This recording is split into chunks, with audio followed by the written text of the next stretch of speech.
Mheshimiwa Spika, pamoja na kuwa uchaguzi ulifanyika, kulitokeza vurugu za uvunjifu wa amani ambao ulisababisha uharibifu wa mali, kupoteza maisha na kuhatarisha usalama wa nchi. Tunapoenda mbele, ni wasihi sana wa Tanzania tuongozwe na dhamira ya maelewano, ushirikishwaji, kujirekebisha na umoja. Kwa wanangu vijana wa taifa hili la Tanzania, niseme kuwa nchi hii imejengwa kwenye misingi ya amani na utulivu wa kisiasa. Sisi wazazi wenu tungeshawishika kufanya mlioyafanya wakati huu, nchi hii isingekuwa na neema na maendeleo mnayoyaona leo.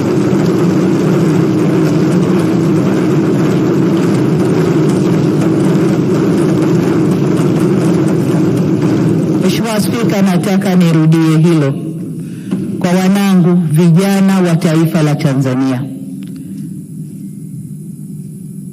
Sisi wazazi wenu, kama tungeyafanya mlioyafanya nyinyi, nchi hii isingekuwa na neema na maendeleo mnayoyaona leo.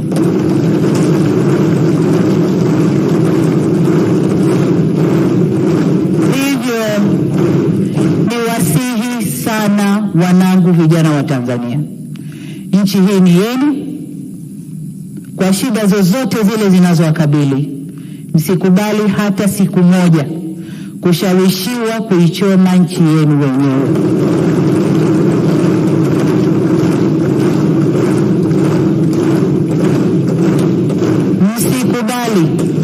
Msikubali kukata tawi la mti ambao mmeukalia. Msikubali kabisa. Hili nawaomba mlikatae kwa nguvu zenu zote. Ninyi ndio walinzi na wajenzi wa taifa hili, na wasihi kamwe msije kuwa wabomoaji wa taifa lenu. Mheshimiwa Spika, kuna wakati vijana hufuata mkumbo wa uhalifu kwa ushabiki. Ninatambua kwamba vijana wengi waliokamatwa na kushtakiwa kwa makosa ya uhaini hawakujua wanachokifanya. Nikiwa mama na mlezi wa taifa hili, ninavyoelekeza vyombo vya sheria na hasa ofisi ya mkurugenzi wa mashtaka kuangalia kiwango cha makosa yaliyofanywa na vijana wetu. Kwa wale ambao wanaonekana walifuata mkumbo na hawakudhamiria kufanya uhalifu, wawafutie makosa yao.